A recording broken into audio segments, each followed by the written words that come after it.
WhatsApp guys, welcome back once again. दोस्तों, आज की कहानी जो हम एक्सप्लेन करने जा रहे हैं उसका नाम है एंजल। तो कहानी की शुरुआत होती है सैम नाम के आदमी से, जो कि एक इवेंट मैनेजर है।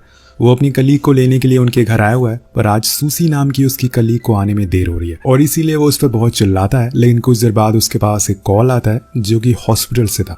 वहां जाने पर उसे पता चलता है कि सूसी को तो एक हादसे में मौत हो गई है। अब ये खबर उसे पूरी तरह से हिला कर रख देता है, क्योंकि सूसी उसके सबसे करीबी दोस्त थी, पर वो अब कुछ कर नहीं सकता। डॉक्टर बताते हैं कि इसके पास हमें एक ही नंबर मिला जो कि तुम्हारा था।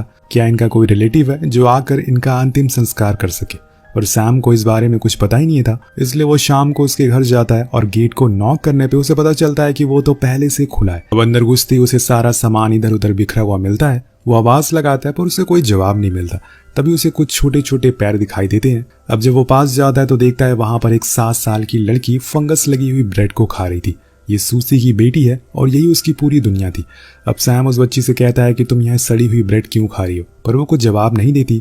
बहुत बार कहने पर उसे पता चलता है कि ये बच्ची तो सुन नहीं सकती है और साथ में देख भी नहीं सकती। अब ये बात उसे झकझोर कर रख देती है कि आखिर वो इस बच्ची को किसे दे। इसलिए वो बड़ी ही मुश्किलों से सीसू के एक्स हस्बैंड के पास कॉल लगाता है, पर वो तो साफ साफ मना कर देता है कि मेरा इस बच्ची से उसकी माँ से कोई लेना देना नहीं है।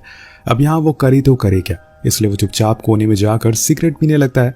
अब यहाँ दोस्तों धुएं की स्मेल उस बच्ची को उसकी तरफ खींच लेती है, क्योंकि सीसू भी आए दिन स्मोक किया करती थी। वो तुरंत आकर उसे गले से लगा लेती है, लेकिन जब उसे महसूस होता है कि ये तो कोई अनजान शख्स है तो वो तेज तेज रोने लगती है। अब बाहर घर की मालकिन उसकी रोने की आवाज सुन लेती है और गेट को नॉक करती है। उन्हें लगता है कि सैम ही उस बच्ची के फादर है, इसलिए वो उसे सुनाने लगती है कि तुम दोनों हस्बैंड वाइफ के चक्कर में बेचारी उस बच्ची को क्यों घसीट रहे हो। अगर तुमसे वो संभल नहीं रही है तो उसे चाइल्ड केयर में दे दो। तब वो उसे बताता है कि इसकी माँ की मौत हो गई है और अब मुझे कुछ समझ नहीं आ रहा कि मैं क्या करूँ। तो ओनर कहती है कि अगले महीने इस घर का कॉन्ट्रैक्ट खत्म हो रहा है, आपको घर का सिक्योरिटी डिपॉजिट $70,000 मिल जाएगा। अब ये सुनकर सैम के तो होश उड़ जाते हैं और उसे एक आइडिया आता है, क्यों ना वो सबको यही बताए कि वो इस बच्ची का बाप है और उन पैसों को अपने पास रख ले। पैसों के बारे में सोचकर वो हाँ कर देता है और घर जाने पर उसके पार्टनर उसे बताते हैं कि उसका रेंट ना भरने की वजह से उसको घर से निकाल दिया गया और इसीलिए वापस सैम उसी बच्ची के घर चला जाता है। लेकिन वो बच्ची जब उसके जूते चप्पल रखने वाली जगहों को छूती है तो उसे पता चल जाता है कि यहाँ पे उसकी माँ तो नहीं है, लेकिन हाँ कोई अनजान इंसान है। इसलिए वो चुपचाप जाकर कोने में बैठ जाती है। कुछ देर के बाद सैम खाने के लिए नूडल बनाता है और उस बच्ची को देता है। वो स्मेल करती हुई उस नूडल के पास आती है, लेकिन फिर उसे दूर चली जाती है और जाकर वही फंगस वाली ब्रेड को खाना शुरू कर देती है। अब सैम उसे वो खाने से मना करता है, क्योंकि वो ब्रेड खराब हो चुकी थी, पर वो उसकी बात सुन ही नहीं रही थी। इसलिए वो जानबूझकर उस ब्रेड को फेंक देता है और इसके कुछ देर बाद हम देखते हैं कि वो फिर से जाकर उसी जूते चप्पल वाली जगह को टटोलने लगती है और इस बार उसे वहां कोई जूता नहीं मिलता, जिससे उसके चेहरे पर एक अलग सी मुस्कान आ जाती है। दरअसल सैम ने वो जूते छुपा दिए थे, क्योंकि वो देखना चाहता था कि वो अकेले में क्या करती है। अब वो बच्ची जाकर टेबल पर रखे सामानों को छूने लगती है। शायद वो ब्रेड को ढूंढ रही थी, लेकिन वहां उसे कुछ नहीं मिलता, इसलिए वो फिर से रोना शुरू कर देती है और सारे सामानों को फेंकना शुरू कर देती है। यहाँ सैम को मजबूरन मार्केट से कुछ नई ब्रेड लानी पड़ती है, लेकिन यहाँ बच्ची का मन बदल चुका था। वो नूडल खाने का हो गया था, इसलिए वो स्मेल करते हुए दोबारा से टेबल पर रखे उन नूडल के पास आती है और उसे हाथ से उठाकर खाना शुरू कर देती है। जिसके बाद वो वॉशरूम में जाकर सोप के झाग से खेलना शुरू कर देती है। उसने पिछले 8 सालों से यही तो किया। उसने कभी भी सूरज को नहीं देखा और ना ही कभी बाहर की दुनिया। लेकिन ये बात सैम को अभी पता नहीं है, पर वो बच्ची आज बहुत ही खुश है, क्योंकि उसने आज बड़े ही दिनों बाद कुछ अलग खाया है। अगले दिन जब वो सोकर उठता है तो देखता है कि बाहर कुछ लोग खड़े हैं जो इस फ्लैट को देखने के लिए आए। उनके साथ कुछ साफ सफाई वाले लोग भी होते हैं। इसलिए सैम फौरन जाकर उस बच्ची को नहलाने का सोचता, क्योंकि उसने पिछले 6 दिनों से एक ही कपड़े पहन रखे थे। पर वो बच्ची सैम की कहां सुनने वाली थी। वो उल्टा उस पर चिल्लाना शुरू कर देती है और इसीलिए वो सब कुछ छोड़कर यहाँ से बाहर आ जाता है। लेकिन बीच रास्ते में जाकर उसे पता चलता है कि उसका फोन और लैपटॉप तो वहीं रह गया। वो फिर से वापस जाता है, लेकिन तब तक वो लोग घर के अंदर घुस चुके थे और उन्होंने बच्ची को भी देख लिया था। अब यहाँ पर अगर सैम को वो पैसे चाहिए तो उसे उनका सामना करना ही पड़ेगा। इसलिए वो उनके सामने जाता और ओनर सबसे पहले उस बच्ची को देखकर उसे नहलाने को बोलती है। लेकिन वो तो सैम की बात सुन ही नहीं रही थी और इसीलिए वो एक तरकीब निकालता है। वो उसे उसकी माँ का स्वेटर देता है, जिसकी स्मेल से वो उसके बाथरूम तक चली जाती है, पर वहां जाकर वो उसे नहला नहीं पाता और इसीलिए वो ओनर फिर से आकर उसे डांटती है और उसे कहती है कि तुम कैसे बाप हो, तुम अपनी बच्ची को नहला नहीं सकते। जिसके बाद वो उस बच्ची के हाथों में एक खिलौना रखती है और फिर बड़ी ही आराम से उसे नहला देती है। यहाँ पर आकर सैम को पता चलता है कि वो बच्ची सुन और बोल नहीं सकती, इसलिए वो ऐसा बिहेव कर रही है। उसी रात तेज बारिश होती है और बिजली भी कड़कड़ाती है, जिसे डर कर बच्ची आकर सैम से लिपट जाती है। पर जब वो उसे छूता है तो उसे पता चलता है कि उसे बहुत तेज बुखार है। वो फौरन उसे उठाता है, अपनी पीठ पर बैठाकर डॉक्टर के पास ले जाता है। लेकिन पूरे रास्ते उसके दिमाग में एक ही ख्याल बार बार आ रहा था कि आखिर ऐसा कब तक चलता रहेगा। उसके पास तो अब खाने के भी पैसे नहीं है, जो सिक्योरिटी के पैसे मिलने वाले हैं उसमें अभी बहुत ही टाइम है, इसलिए उसे कुछ न कुछ तो करना होगा। तभी उसे सरकार की एक स्कीम याद आती है जिसमें अपाहिज बच्चों को स्कूल में दाखिला करने पर उन्हें हर महीने कुछ पैसे मिलते हैं, और इसीलिए वो एक दिन बच्ची को स्कूल ले जाता है। पर वहां भी एक गड़बड़ हो जाती है। दरअसल ये स्कीम उन बच्चों के लिए थी जो सुन नहीं सकते या फिर बोल नहीं सकते, लेकिन ये बच्ची दोनों नहीं कर सकती, इसलिए उन्हें निराशा के साथ वहां से घर लौटना पड़ता है। यहाँ सैम के लिए एक और मुसीबत आ पड़ी थी। घर पर कुछ लोग आते हैं जो लोन डिपार्टमेंट से थे। अब लोन चुकाने की डेट निकल चुकी थी, इसलिए सैम के पास जो कुछ भी था वो उसे कब्जा कर लेंगे, यानी कि जो पैसे उसे मिलने वाले थे अब वो भी उसे नहीं मिलेंगे। उसके लिए मुश्किलें बढ़ती जा रही थी। साथ पे काम करने वाली सारी लड़कियां अब उसका साथ छोड़ रही थी, क्योंकि वो कोई भी इवेंट ऑर्गेनाइज नहीं कर पा रहा था।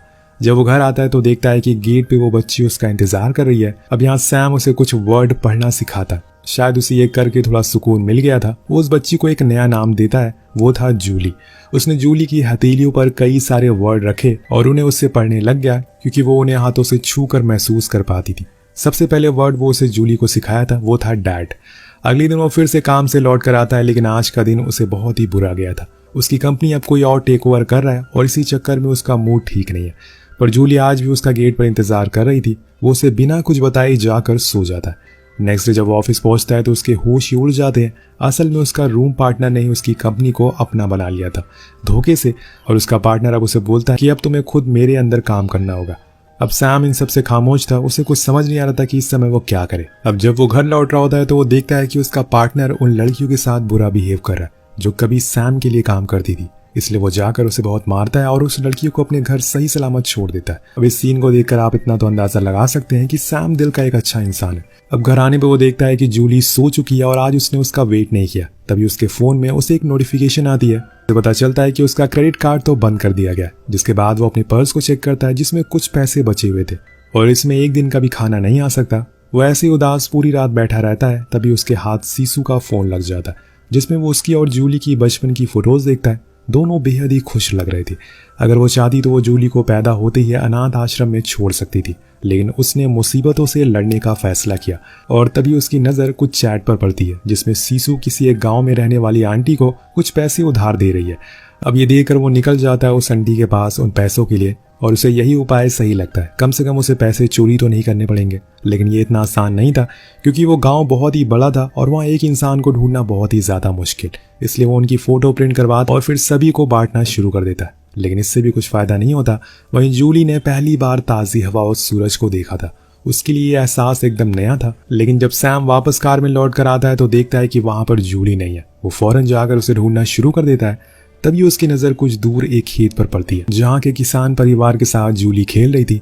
अब वो उसके पास जाता है और जूली की वजह से उसकी उस किसान से दोस्ती हो जाती है, जिसमें वो बताता है कि अगर तुम्हें यहाँ रहना है तो खेती करनी होगी, जिसके बदले में तुम्हें खाना और सोने को मिलेगा। अब वो मान जाता है, लेकिन एसी रूम में टेबल पर बैठकर काम करना और ऐसे खेत में किसान की तरह पसीने बहाने में जमीन आसमान का फर्क होता है। और ये बात सैम को एक ही रात में समझ आ जाती है। लेकिन उसी रात वो जूली पे थोड़ा चिल्ला भी देता है, क्योंकि वो बार बार उसे कुछ खिलाने की कोशिश कर रही थी। अब अगले दिन वो लोग फिर से सफर के लिए निकल जाते हैं। बीच में सैम को बहुत प्यास लगती है, पर दूर दूर तक कुछ नहीं था।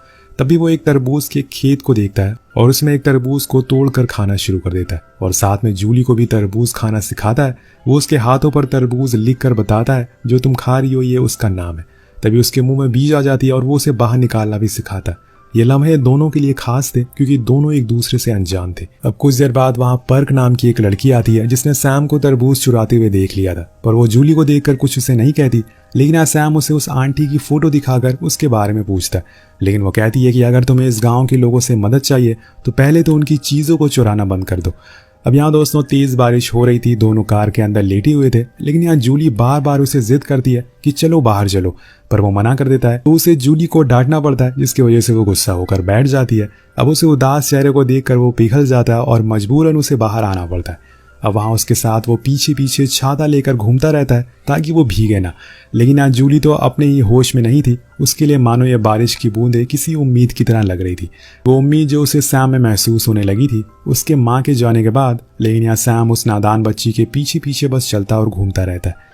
कुछ देर बाद उनकी कार को देखकर वहां पर पर्क आती है और उन्हें अपने घर ले जाती है, जहां सभी लोग एक साथ बैठकर खाना खाते हैं। दरअसल यहाँ पर्क अपने 2 कजिन और एक बूढ़े पिता के साथ रहती है। तभी हम देखते हैं कि जूली अपने मुंह से खाना निकाल कर सैम को देने लगती है। यहाँ वो उसका ये बिहेवियर देखकर बहुत गुस्सा हो जाता है। लेकिन तभी पर्क के डैड उसे बताते हैं कि मेरी भी माँ इस बच्ची की तरह थी, वो देख और बोल नहीं सकती थी, वो हमेशा ऐसे सेम अपने मुंह से थोड़े से खाने को निकाल कर दूसरे को देती थी। जब हमने इस बारे में डॉक्टर से पूछा तो उन्होंने बताया कि ऐसे लोगों का ये प्यार जताने का तरीका होता है, वो उन्हें ही खाना देते हैं जिनसे वो बेहद प्यार करते हैं। ये सुनकर सैम तो मन ही मन में रो देता है कि ऐसे चंद ही दिनों में इस बच्ची ने उसे अपना बना लिया, इतना प्यार दिया। वो पूरी रात उसका हाथ पकड़कर बैठा रहता है और बस यही सोचता रहता है कि मेरे पास तो खुद जीने के पैसे नहीं है और मैं इस बच्ची का ख्याल कैसे रखूंगा। और इसी सवाल में सुबह हो जाती है। अगले दिन जब वो सुबह बाहर आता है तो देखता है कि पर्क के डैड कुछ काम कर रहे हैं। वो उनसे पूछता है कि आप क्या कर रहे हो, लेकिन वो कुछ जवाब नहीं देते। अब ये बात सैम को बहुत अजीब लगती है। लेकिन तभी वहाँ पर्क आती है और वो उससे कहता है कि अब मैं कुछ दिन तक यहीं पर रहकर काम करने वाला हूँ, जब तक सब कुछ ठीक ना हो जाए। ये बात पर्क को काफी अच्छी लगती है कि वो जूली का ख्याल रख रहा है, लेकिन उसे ये पता नहीं था कि वो उसका असली पिता नहीं है। अब यहाँ से जूली की जिंदगी में काफी बदलाव आने शुरू हो गए थे। उसने नई नई चीजों को महसूस करना शुरू कर दिया था, चीजों को सीखना शुरू कर दिया था। तीनों एक साथ में काफी समय बिताया करते थे, कभी खेत में एक साथ काम करके, कभी बाहर जाकर एक साथ खाना खाकर। तभी एक दिन पर्क के पास उसके डैड की कॉल आती है और तब जाकर सैम को पता चलता है कि उसके डैड को तो भूलने की बीमारी है, इसलिए शायद उन्होंने उस दिन कोई जवाब नहीं दिया क्योंकि वो तो उसे पहचान ही नहीं पाए होंगे। अब एक दिन न जाने कहां से उसे ढूंढते ढूंढते उसका पार्टनर वहां पहुंच जाता है जिसको सैम ने उस दिन मारा था और आज वो अपना बदला लेने आया है। वो कहता है कि जो कार तुम चला रहे हो वो भी कंपनी की है और इसलिए मैं उसे लेकर जा रहा हूँ, जितनी जल्दी हो सके काम पर आ जाओ क्योंकि अब तुम बॉस नहीं रहे। अब वो उसे बहुत मारता भी है। उसके जाने के बाद सैम को समझ आता है कि अब सब कुछ बदल चुका है, जैसा वो सोच रहा था वैसा अब कुछ भी नहीं है। जब वो घर आता है तो उसके चेहरे पर चोट के निशान देखकर पर्क घबरा जाती है और उसे इसकी वजह पूछती है, लेकिन वो कुछ भी नहीं बताता। यहाँ हम देख पाते हैं कि पर्क कहीं न कहीं उसे पसंद करने लगी थी, लेकिन उसने ये बात उसे बताई नहीं। जब वो सो रहा होता है तो न जाने कैसे जूली उसके जख्मों को छूने लगती है। उसे कुछ गीला महसूस होता है। जब सैम उसकी हथेली पर आंसू लिखकर बताता है तो उसे पता चलता है कि जब इंसान दर्द में होता है तो उसे आंसू निकलते हैं। अब जूली की यही भाषा और उसकी एक अलग दुनिया, इसी बात से सैम परेशान है कि आखिर वो उसकी परवरिश कैसे करेगा। यही सब बातें सोचकर वो अगले दिन एक नोट छोड़कर वहां से चला जाता है। जब पर्क उस नोट को देखती है तो उसमें एक घर की पेंटिंग बनी थी और बताया था कि उस जार में तुम्हारे डैड ने कुछ पैसे रखकर भूल गए।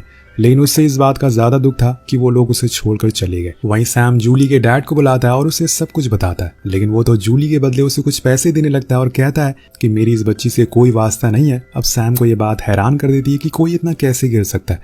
उसके डैड उससे प्यार तो करते थे, लेकिन वो जूली को अपने साथ नहीं रखना चाहते थे, इसलिए सैम गुस्से में उसे लेकर वहां से चला जाता है। उसने आज पूरे दिन जूली के साथ बिताया, लेकिन उसे अब उसकी बहुत फिक्र हो रही है कि आखिर वो उसे कहाँ लेकर जाए। उसके पास तो पैसे भी बिल्कुल नहीं बचे हैं, इसलिए आखिर में वो फैसला करता है कि वो जूली को अनाथ आश्रम में छोड़ देगा। कम से कम 1-2 हफ्ते में एक नया परिवार उसे मिल जाएगा जो उसका अच्छे से ख्याल रखेगा, और इसीलिए उसे वहां वो ले जाता है और उसके हाथ में एक ब्रेड थमा देता है क्योंकि उसे ब्रेड खाना बहुत पसंद है, और फिर उसे छोड़कर वहां से चला जाता है। लेकिन जूली सुन और बोल नहीं सकती, लेकिन उसके अंदर दिल है जिसमें इमोशन है। कुछ देर होने के बाद वो अपने आसपास सैम को महसूस नहीं करती।